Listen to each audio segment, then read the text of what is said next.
Sourate 28. L'histoire. Au nom de Dieu, le tout miséricordieux, le très miséricordieux. Ta, Sin, Mim. Ces lettres constituent l'épreuve de ce profond livre. Nous te récitons un peu de l'histoire de Moïse et de Pharaon en toute vérité, pour le bénéfice des gens qui croient. Pharaon devint un tyran sur terre et fit de la discrimination contre certaines populations. Il persécutait un groupe sans défense d'entre elles, assassinant leurs fils tout en épargnant leurs filles. Il était vraiment pernicieux. Nous voulions dédommager ceux qui étaient oppressés sur terre et faire d'eux des leaders et faire d'eux les héritiers et les établir sur terre et donner à Pharaon, Aman et leurs troupes un goût de leur propre remède. Nous avons inspiré à la mère de Moïse, allaite-le, et quand tu craindras pour sa vie, jette-le dans la rivière sans peur ou chagrin. Nous te le retournerons et ferons de lui un des messagers. La famille de Pharaon le recueillit seulement pour lui faire mener l'opposition et être une source de peine pour eux. C'est parce que Pharaon, Aman et leurs troupes étaient des transgresseurs. La femme de Pharaon dit « Ceci peut être une heureuse trouvaille pour moi et toi. Ne le tue pas, car il pourrait être d'un bienfait pour nous, ou nous pourrions l'adopter comme notre fils. » Il n'avait pas été. L'esprit de la mère de Moïse devenait si anxieux qu'elle faillit trahir son identité. Mais nous avons raffermi son cœur pour faire d'elle une croyante. Elle dit à sa sœur, « Suis son chemin. » Elle l'observa de loin, tandis qu'il ne s'en apercevait pas. Nous lui avons interdit d'accepter toutes les mères allaiteuses. Sa sœur dit alors, « Je peux vous présenter une famille qui peut l'élever pour vous et prendre bien soin de lui. »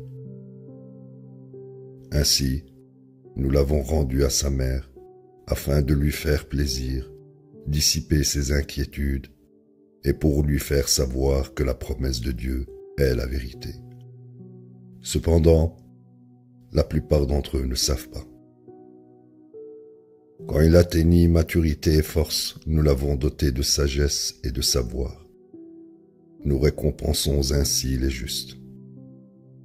Une fois, il entra dans la cité à l'improviste, sans être reconnu par les gens. Il trouva deux hommes en train de se battre. L'un était un Hébreu de son peuple, et l'autre était un Égyptien de ses ennemis. Celui de son peuple l'appela à l'aide contre son ennemi. Moïse lui donna un coup de poing, le tuant. Il dit « Ceci est l'œuvre du diable, c'est un réel ennemi et un profond trompeur. » Il dit « Mon Seigneur, j'ai fait du tort à mon âme, s'il te plaît pardonne-moi. » Et il lui pardonna. Il est le pardonneur, le très miséricordieux. Il dit « Mon Seigneur, en retour de tes bénédictions à mon égard, je ne serai jamais un défenseur des coupables. » Au matin, il était dans la cité apeuré et vigilant. Celui qui sollicita son aide la veille demanda à nouveau son aide. Moïse lui dit, « Tu es vraiment un fauteur de troubles. » Avant qu'il ait tenté de frapper leur ennemi commun, il dit, « Moïse, veux-tu me tuer comme tu as tué l'autre homme hier? Manifestement, tu souhaites être un tyran sur terre. Tu ne souhaites pas être droit. » Un homme arriva en courant, venant de l'autre côté de la ville, disant, « Oh Moïse, les gens complotent pour te tuer. Tu ferais mieux de partir immédiatement. Je te donne un bon conseil. Il fuit la cité apeuré et vigilant. Il dit, « Mon Seigneur, sauve-moi des gens oppresseurs. » Tandis qu'il voyageait vers Madian, il dit, « Que mon Seigneur me guide dans le bon chemin. » Quand il atteignit l'eau de Madian, il trouva une foule de gens s'approvisionnant en eau et remarqua 2 femmes attendant sur le côté. Il dit, « De quoi avez-vous besoin ?» Elles dirent, « Nous ne sommes pas capables de nous approvisionner en eau jusqu'à ce que la foule se disperse. Et notre père est un vieil homme. » Il les approvisionna en eau, puis alla à l'ombre, disant, « Mon Seigneur, quelle que soit la provision que tu m'envoies, j'en ai un besoin urgent. » Peu après, l'une des 2 femmes s'approcha de lui timidement et dit, « Mon père t'invite pour te payer, pour nous avoir approvisionnés en eau. » Quand il le rencontra et lui raconta son histoire, il dit, « N'aie aucune crainte, tu as été sauvé des gens oppresseurs. » L'une des 2 femmes dit, « Oh mon père, engage-le. Il est le meilleur à engager car il est fort et honnête. » Il dit, « Je souhaite t'offrir une de mes filles en mariage, en échange de travailler pour moi pendant 8 pèlerinages. Si tu en fais 10, ce sera volontaire de ta part. Je ne souhaite pas rendre cette affaire trop difficile pour toi. Tu me trouveras, si Dieu le veut, droit. » Il dit, « C'est un accord entre moi et toi. Quelle que soit la période que j'accomplis, tu ne seras déçu ni de l'une ni de l'autre. Dieu est le garant de ce que nous avons dit. »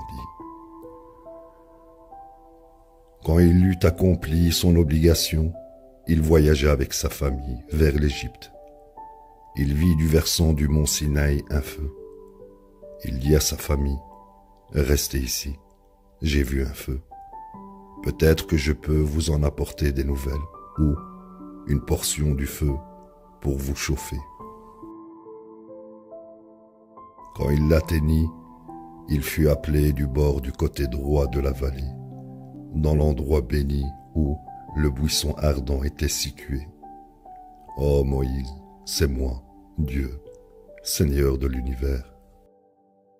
Jette ton bâton par terre. » Quand il le vit bouger comme un démon, il fit demi-tour et fuit. « Oh Moïse, reviens. Ne sois pas effrayé. Tu es en parfaite sécurité. Mets ta main dans ta poche, elle sortira blanche, sans aucune tache. Croise les bras et apaise-toi de ta peur.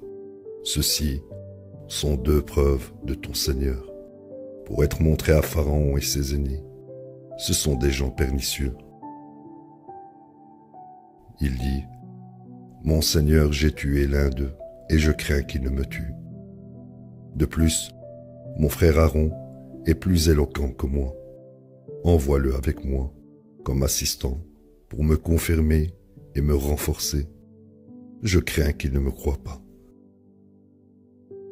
Il dit, « Nous te renforcerons avec ton frère, et nous vous pourvoirons tous les 2 d'une autorité manifeste. Ainsi, ils ne pourront toucher aucun de vous. Avec nos miracles, vous 2, ensemble, avec ceux qui vous suivent, vous serez les vainqueurs. » Quand Moïse alla à eux, avec nos preuves claires et profondes, ils dirent, « C'est de la magie fabriquée.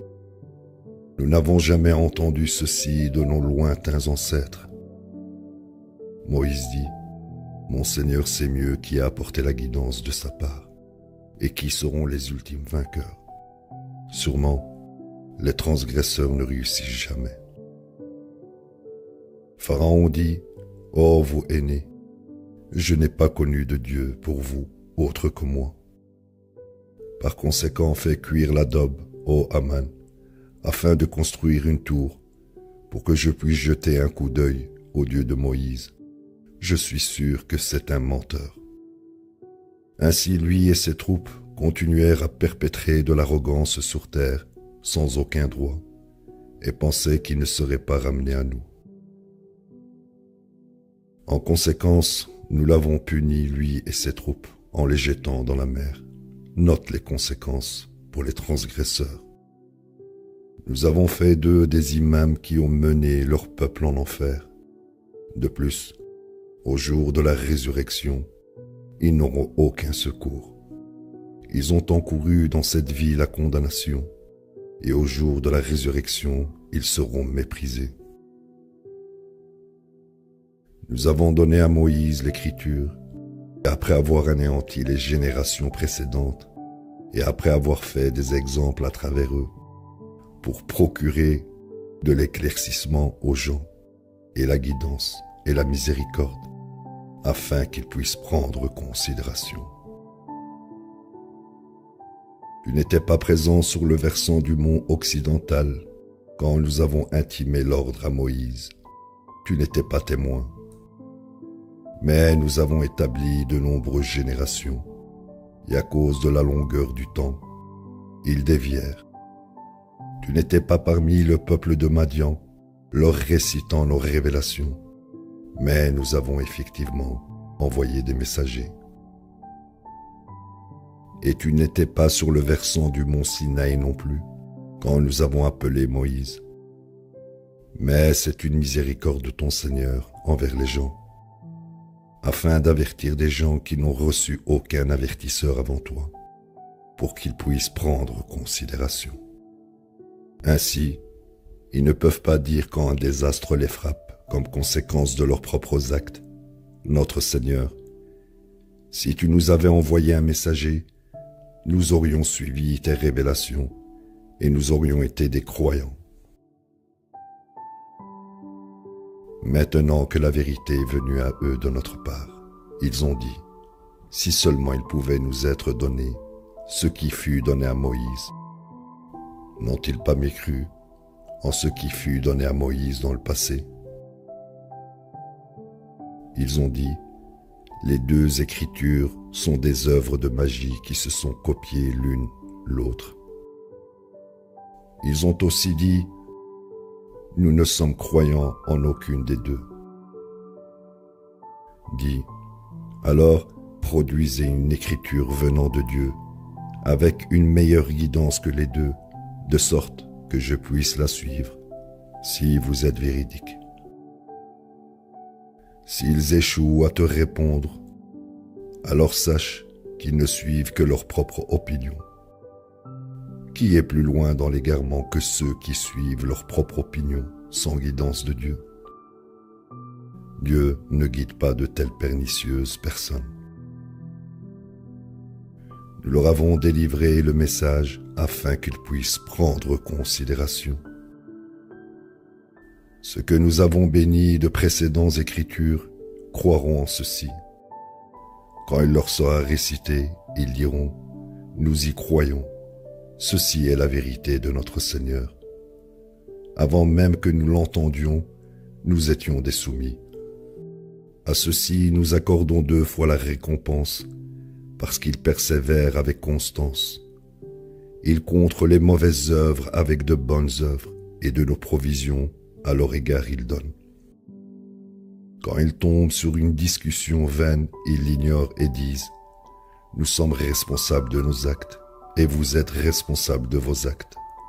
Que la paix soit sur vous.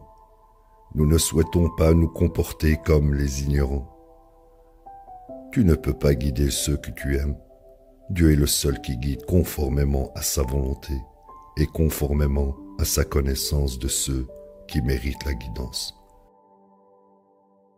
Ils ont dit, si nous suivons ta guidance, nous subirons la persécution.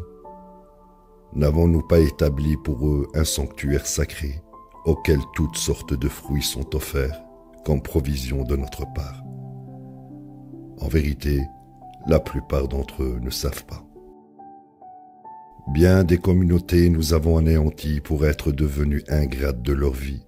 En conséquence, voici leur maison, rien que des ruines inhabitées après elles, excepté quelques-unes.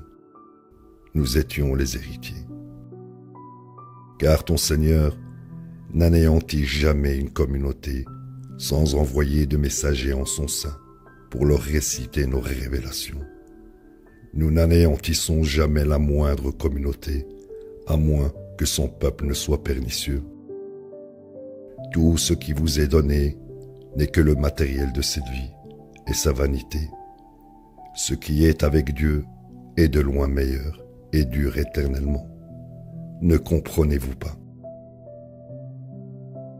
Celui à qui nous avons promis une belle promesse qui arrivera sûrement est-il égal à celui à qui nous donnons le matériel temporaire de cette vie, puis souffre un sort funeste et éternel au jour de la résurrection? Le jour viendra où il les appellera disant « Où sont ces idoles que vous aviez érigées à côté de moi ?» Ceux qui ont encouru le jugement diront « Notre Seigneur, ceux-ci sont ceux que nous avons dévoyés. Nous ne les avons dévoyés que parce que nous-mêmes étions égarés. Nous nous vouons maintenant totalement à toi. Ils ne nous adoraient pas vraiment. » Il sera dit, appelez vos idoles pour vous aider. Ils les appelleront, mais elles ne répondront pas. Ils souffriront le châtiment et regretteront qui n'ait pas été guidé. Ce jour-là, il questionnera tout le monde. Comment avez-vous répondu aux messagers? Ils seront tellement abasourdis par les faits ce jour-là qu'ils seront sans voix. Quant à ceux qui se repentent, croient et mènent une vie droite, ils finiront avec les gagnants. Ton Seigneur est celui qui crée ce qu'il veut et choisit. Personne d'autre ne fait le moindre choix. Gloire à Dieu, le plus exalté. Il est bien au-dessus d'avoir besoin de partenaires. Ton Seigneur connaît les pensées les plus profondes, cachées dans leur poitrine, ainsi que tout ce qu'il déclare. Il est le Dieu unique. Il n'y a aucun autre Dieu à côté de lui. À lui appartient toute louange dans cette première vie et dans l'au-delà. Tout jugement lui appartient et à lui vous serez ramenés. Dis, et si Dieu rendait la nuit perpétuelle jusqu'au jour de la résurrection, quel Dieu autre que Dieu peut vous procurer de la lumière? N'entendez-vous pas? Dis, et si Dieu rendait le jour perpétuel jusqu'au jour de la résurrection, quel Dieu autre que Dieu peut vous procurer une nuit pour votre repos? Ne voyez-vous pas?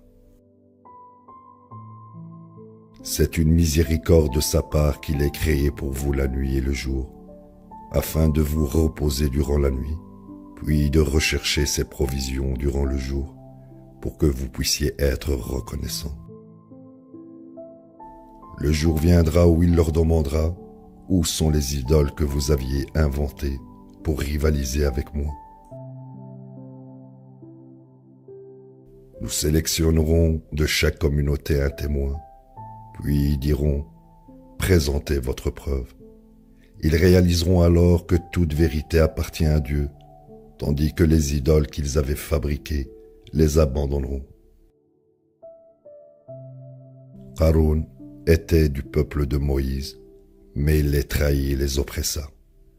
Nous lui avons donné tant de trésors que les clés en étaient presque trop lourdes pour le groupe le plus fort. Son peuple lui dit « Ne sois pas si arrogant, Dieu n'aime pas ceux qui sont arrogants.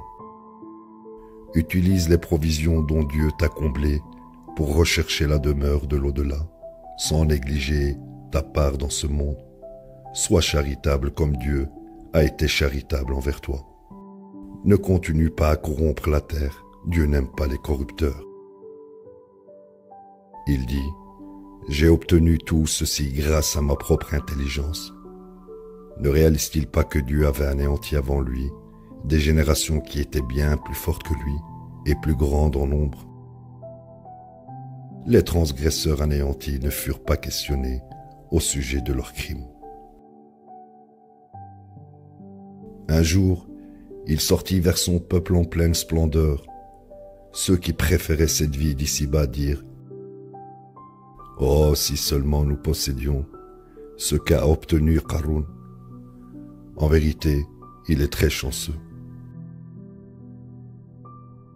Quant à ceux qui étaient bénis de savoir, ils dirent « Malheur à vous !